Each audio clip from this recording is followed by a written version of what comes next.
भारत के 10 सबसे रहस्यमय मंदिर।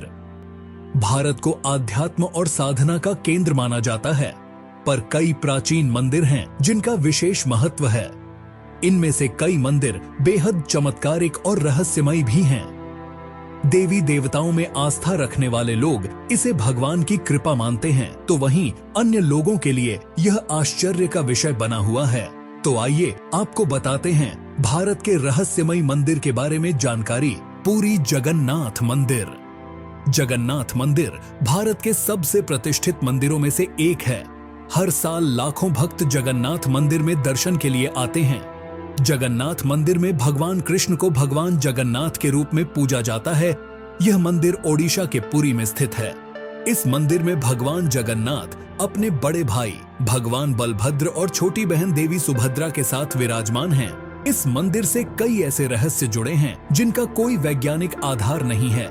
इतिहासकार, वैज्ञानिक, पुजारी और आम लोग इतने सालों से इन रहस्यों को सुलझाने की कोशिश कर रहे हैं, लेकिन यह अब तक रहस्य ही बना हुआ है। ध्वज की दिशा। जगन्नाथ मंदिर के शिखर पर लगा ध्वज हवा की दिशा के विपरीत दिशा में फहराता है। 1800 साल पुरानी परंपरा के अनुसार एक पुजारी हर दिन ध्वज बदलने के लिए जगन्नाथ मंदिर के शिखर पर चढ़ता है।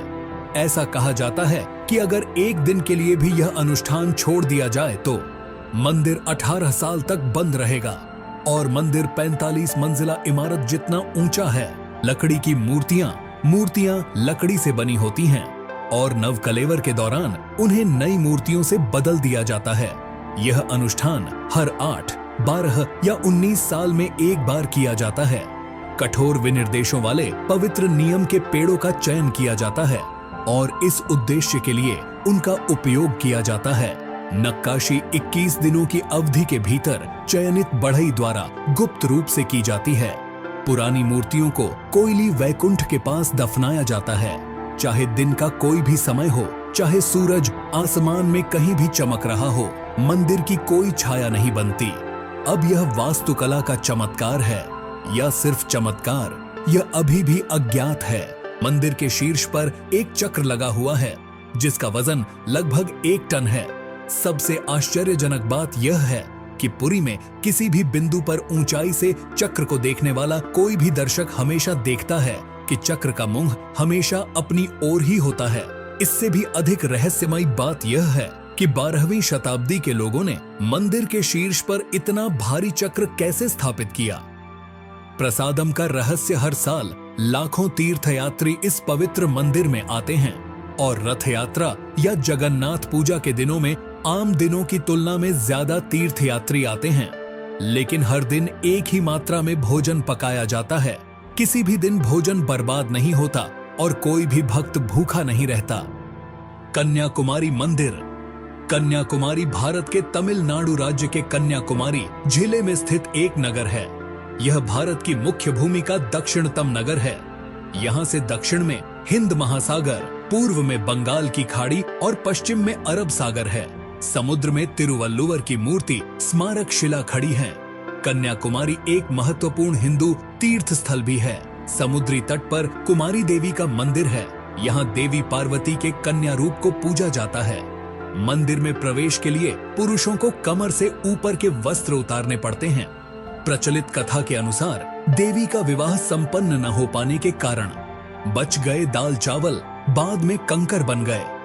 आश्चर्यजनक रूप से कन्याकुमारी के समुद्र तट की रेत में दाल और चावल के आकार और रंग रूप के कंकर बड़ी मात्रा में देखे जा सकते हैं।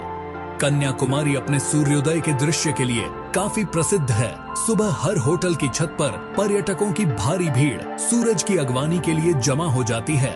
शाम को अरब सागर में डूबते सूरज को देखना भी यादगार होता है। उत्तर की ओर करीब 2-3 किलोमीटर दूर एक सनसेट पॉइंट भी है। करणी माता मंदिर। करणी माता का मंदिर एक प्रसिद्ध हिंदू मंदिर है जो राजस्थान के बीकानेर जिले में स्थित है। इसमें देवी करणी माता की मूर्ति स्थापित है। यह मंदिर बीकानेर से 30 किलोमीटर दूर दक्षिण दिशा में देशनोक में स्थित है। करणी माता का जन्म चारण क्षत्रिय कुल में हुआ था। यह मंदिर चूहों का मंदिर भी कहलाया जाता है। मंदिर में सफेद चूहे का दर्शन मंगलकारी माना जाता है। पर सबसे ज्यादा यहाँ काले चूहे हैं। इस पवित्र मंदिर में लगभग 25,000 चूहे रहते हैं। बीकानेर में करणी माता का मंदिर पर्यटकों के बीच काफी मशहूर है। यह मंदिर करणी माता को समर्पित है। यहाँ रहने वाले लोगों का मानना है कि करणी माता लोगों की रक्षा करने वाली देवी दुर्गा का अवतार हैं। करणी माता चारण जाति की योद्धा ऋषि थीं। एक तपस्वी का जीवन जीते हुए यहाँ रहने वाले लोगों के बीच वह पूजी जाती थी। करणी माता मंदिर का निर्माण 20वीं शताब्दी की शुरुआत में बीकानेर के महाराजा गंगा सिंह द्वारा किया गया था। मंदिर की पूरी संरचना संगमरमर से बनी है और इसकी वास्तुकला मुगल शैली से मिलती जुलती है। बीकानेर की करणी माता की मूर्ति मंदिर के अंदर गर्भगृह के भीतर विराजमान है, जिसमें वह एक हाथ में त्रिशूल धारण किए हुए हैं। देवी की मूर्ति के साथ उनकी बहनों की मूर्ति भी दोनों ओर है। बीकानेर में करणी माता मंदिर अपनी वास्तुकला के लिए ही लोकप्रिय नहीं है। इस मंदिर में 25,000 से ज्यादा चूहों का घर है, जिन्हें अक्सर ही यहाँ घूमते देखा जाता है। आमतौर पर कोई भी चूहों की झूठी चीज खाने के बजाय फेंक देता है, लेकिन यहाँ पर भक्तों को चूहों का झूठा प्रसाद ही दिया जाता है। इस मंदिर की पवित्र प्रथा है। यही वजह है कि भारत और विदेशों के विभिन्न कोनों से लोग इस अद्भुत नजारे को देखने आते हैं।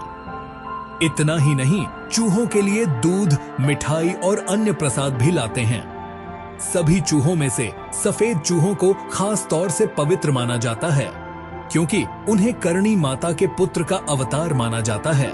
हालांकि गलती से भी चूहे को चोट पहुंचाना या मारना इस मंदिर में एक गंभीर पाप है।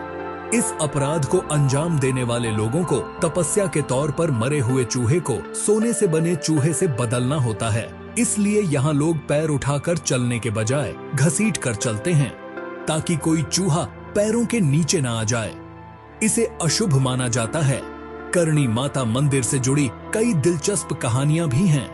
कहानियों में प्रचलित सबसे ज्यादा करणी माता के सौतेले पुत्र लक्ष्मण की कहानी है।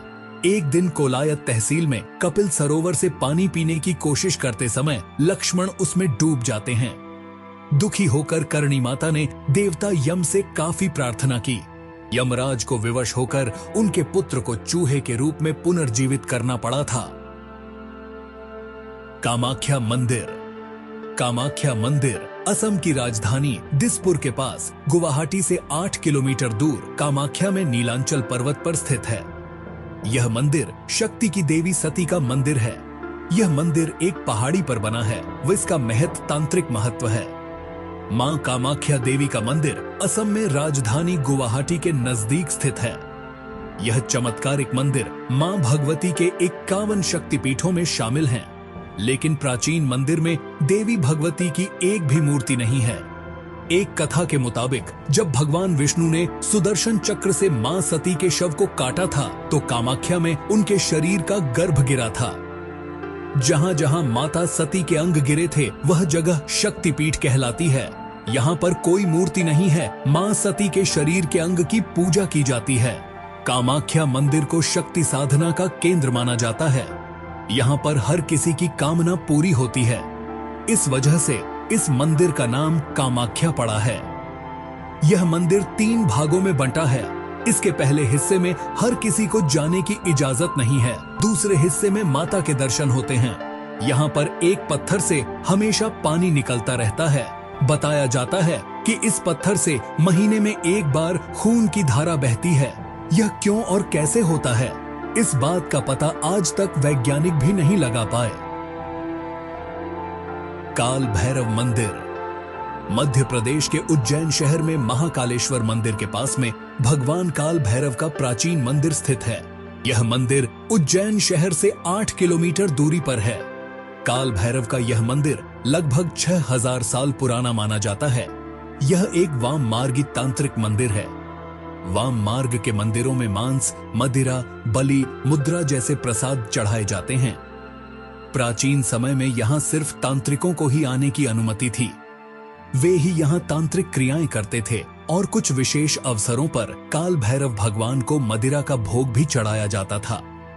कालांतर में ये मंदिर आम लोगों के लिए खोल दिया गया, लेकिन बाबा ने भोग स्वीकारना यूं ही जारी रखा। परंपराओं के मुताबिक भगवान काल भैरव को भक्त शराब चढ़ाते हैं। सबसे हैरान करने वाली बात यह है कि शराब के प्याले को काल भैरव की प्रतिमा के मुख से जैसे ही लगाते हैं तो वह पल में गायब हो जाता है।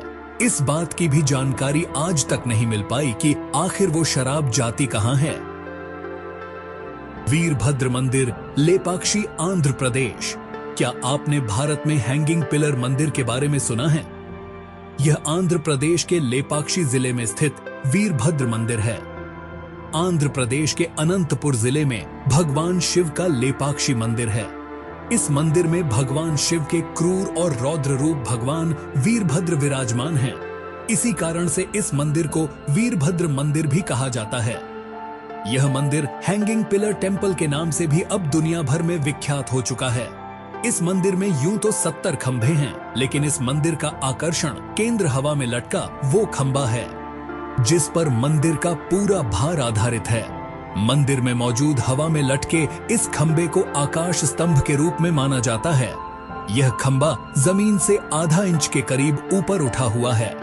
इस मंदिर को लेकर मान्यता है कि हवा में लटके इस खंभे के नीचे से अगर कपड़ा निकाला जाए तो उस व्यक्ति के घर में सुख समृद्धि का वास हमेशा बना रहता है। खंभे के हवा में लटकने के पीछे एक कथा भी प्रचलित है। माना जाता है कि भगवान वीरभद्र की उत्पत्ति दक्ष प्रजापति के यज्ञ के बाद हुई थी। जब महादेव ने माता सती के आत्मदाह के बाद वीरभद्र को अपनी जटा से उत्पन्न कर दक्ष प्रजापति को मारने भेजा था, तब दक्ष के वध के बाद भगवान वीरभद्र का क्रोध शांत होने का नाम ही नहीं ले रहा था। पाताल से लेकर आकाश तक उनकी हुंकार से सब भयभीत हो उठे थे। तब भगवान शिव जी ने उन्हें क्रोध शांत करने के लिए तपस्या का आदेश दिया, जिसके बाद कहा जाता है कि जहां आज लेपाक्षी मंदिर है, उसी स्थान पर वीरभद्र भगवान ने तपस्या की थी और क्रोध पर नियंत्रण पाया था। मान्यता है कि इस मंदिर में जो हवा में लटका खंबा है वो भगवान वीरभद्र के क्रोध के कारण ही है। कैलाश मंदिर, एलोरा गुफाएं, महाराष्ट्र। 16वीं शताब्दी की एलोरा गुफाओं में सबसे बड़ा रॉक कट हिंदू कैलाश मंदिर जितना आकर्षक है उतना ही रहस्यमय भी है। इस अखंड गुफा मंदिर में 3 मंजिला संरचना पर रामायण की महाकाव्य कथा उकेरी गई है। वास्तव में पुरातत्वविदों के अनुसार मंदिर के अंदर 30 मिलियन संस्कृत नक्काशी है। कुछ अभी तक नहीं पढ़ी जा सकी है, जो संरचना के रहस्यमय आकर्षण को बढ़ाती है। वास्तव में औरंगजेब द्वारा गुफाओं को नष्ट करने के आदेश के बावजूद कैलाश गुफा मंदिर को कोई नुकसान नहीं पहुंचा था। कुछ अनसुलझे रहस्य मंदिर की दीवारों पर अलग प्रकार की लिपियों का प्रयोग किया गया है, जिनके बारे में आज तक कोई कुछ बातें अभी भी नहीं समझ पाए। ऐसा कहा जाता है कि अंग्रेजों के शासनकाल में मंदिर के नीचे स्थित गुफाओं पर शोध कार्य शुरू कराया गया, लेकिन वहां हाई रेडियो एक्टिविटी के चलते शोध को बंद करना पड़ा। इसके अलावा गुफाओं को भी बंद कर दिया गया, जो आज भी बंद ही हैं। ऐसी मान्यता है कि इस रेडियो एक्टिविटी का कारण वही भूमि अस्त्र है, जिसे मंदिर के निर्माण में उपयोग किए गया था। इसी प्रकार के अन्य उपकरण हैं जो मंदिर के नीचे छुपा दिए गए थे। हालांकि जिस तरीके से कैलाश मंदिर का निर्माण किया गया है, पुरातत्वविद यह अनुमान लगाते हैं कि इस मंदिर के निर्माण में कम से कम 100 से 150 वर्षों का समय लगना चाहिए, लेकिन मंदिर का निर्माण मात्र 18 वर्षों में हुआ। यही कारण है कि मंदिर के निर्माण में दैवीय सहायता की भी संभावना जताई जाती है। मंदिर से जुड़ी एक और विचित्र बात यह है कि यह भगवान शिव को समर्पित है, लेकिन मंदिर में न तो कोई पुजारी है और न ही यहाँ किसी प्रकार की पूजा पाठ की कोई जानकारी मिलती है। मेहंदीपुर बालाजी मंदिर। रहस्यमयी मंदिरों में से एक है मेहंदीपुर बालाजी। राजस्थान के दौसा जिले के पास 2 पहाड़ियों के बीच मेहंदीपुर बालाजी का मंदिर बसा हुआ है। यहाँ आपको कई विचित्र नजारे देखने को मिल जाएंगे, जिन्हें पहली बार देखकर लोग हैरत में पड़ जाते हैं और डर भी जाते हैं। विज्ञान भूत प्रेतों को नहीं मानता है, लेकिन यहाँ हर दिन दूर दराज से ऊपरी चक्कर और प्रेत बाधा से परेशान लोग मुक्ति के लिए आते हैं। भूत प्रेतादि ऊपरी बाधाओं के निवारण के लिए यहाँ आने वालों की कतार लगी रहती है। इस मंदिर में प्रेतराज सरकार और भैरव बाबा यानी कि कोतवाल कप्तान की मूर्ति है। हर दिन 2 बजे प्रेतराज सरकार के दरबार में पेशी यानी कि कीर्तन होता है, जिसमें लोगों पर आए ऊपरी सायों को दूर किया जाता है। मेहंदीपुर बालाजी मंदिर के किसी भी तरह के प्रसाद को आप घर पर भी नहीं लेकर जा सकते। यहाँ तक कि कोई भी खाने पीने की चीज और सुगंधित चीज आप यहाँ से घर नहीं लेकर जा सकते। बताया जाता है ऐसा करने पर ऊपरी साया आपके ऊपर आ जाता है। मेहंदीपुर बालाजी की बाईं छाती में एक छोटा सा छेद है, जिससे लगातार जल बहता रहता है। कहते हैं यह बालाजी का पसीना है। यहाँ बालाजी को लड्डू, प्रेतराज को चावल और भैरों को उड़द का प्रसाद चढ़ता है। बताया जाता है कि जिनके अंदर भूत प्रेत आदि शक्तियां होती हैं, वह यह प्रसाद खाते ही अजब गजब हरकतें करने लगते हैं। यहाँ हनुमान जी बाल रूप में मौजूद हैं। ज्वालामुखी मंदिर। ज्वालामुखी मंदिर हिमाचल प्रदेश के कालीधार पहाड़ी के बीच माता ज्वाला देवी का प्रसिद्ध ज्वालामुखी मंदिर है। हिंदू मान्यताओं के मुताबिक यहाँ पर माता सती की जीभ गिरी थी। मान्यताओं के मुताबिक माता सती की जीभ के प्रतीक के तौर पर ज्वालामुखी मंदिर में धरती से ज्वाला निकलती है। यह ज्वाला 9 रंग की होती है। यहाँ 9 रंगों की निकलने वाली ज्वालाओं को देवी शक्ति का 9 रूप माना जाता है। यह ज्वाला महाकाली, अन्नपूर्णा, चंडी, हिंगलाज, विंध्यवासिनी, महालक्ष्मी, सरस्वती, अंबिका और अंजी देवी की रूप है। मंदिर में निकलने वाली ज्वालाएं कहां से निकलती हैं और इनका रंग कैसे परिवर्तित होता है, आज तक इस बात की कोई जानकारी नहीं मिल पाई है। खजुराहो मंदिर। खजुराहो का मंदिर आखिर क्या कारण था कि उस काल के राजा ने सेक्स को समर्पित मंदिरों की एक पूरी श्रृंखला बनवाई? यह रहस्य आज भी बरकरार है। खजुराहो वैसे तो भारत के मध्य प्रदेश प्रांत के छतरपुर जिले में स्थित एक छोटा सा कस्बा है, लेकिन फिर भी भारत में ताजमहल के बाद सबसे ज्यादा देखे और घूमे जाने वाले पर्यटन स्थलों में अगर कोई दूसरा नाम आता है तो वह है खजुराहो। खजुराहो भारतीय आर्य स्थापत्य और वास्तुकला की एक नायाब मिसाल है। चंदेल शासकों ने इन मंदिरों का निर्माण सन 900 से 1130 ईसवियों के बीच करवाया था। इतिहास में इन मंदिरों का सबसे पहला जो उल्लेख मिलता है वह अबू रिहान अल बरूनी तथा अरब मुसाफिर इब्न बतूता का है। कलापारखी चंदेल राजाओं ने करीब 84 बेजोड़ व लाजवाब मंदिरों का निर्माण करवाया था, लेकिन उनमें से अभी तक सिर्फ 22 मंदिरों की ही खोज हो पाई है। ये मंदिर शैव, वैष्णव तथा जैन संप्रदायों से संबंधित हैं। कैलाश मानसरोवर। कैलाश मानसरोवर यहाँ साक्षात भगवान शिव विराजमान हैं। यह धरती का केंद्र है। दुनिया के सबसे ऊंचे स्थान पर स्थित कैलाश मानसरोवर के पास ही कैलाश पर्वत और आगे मेरू पर्वत स्थित है। यह संपूर्ण क्षेत्र शिव और देवलोक कहा गया है। रहस्य और चमत्कार से परिपूर्ण इस स्थान की महिमा वेद और पुराणों में भरी पड़ी है। कैलाश पर्वत समुद्र सतह से 22,068 फुट ऊंचा है तथा हिमालय से उत्तरी क्षेत्र में तिब्बत में स्थित है। चूंकि तिब्बत चीन के अधीन है, पर कैलाश चीन में आता है, जो 4 धर्मों तिब्बती धर्म, बौद्ध धर्म, जैन धर्म और हिंदू का आध्यात्मिक केंद्र है। कैलाश पर्वत की 4 दिशाओं से 4 नदियों का उद्गम हुआ है, ब्रह्मपुत्र, सिंधु, सतलुज और करनाली।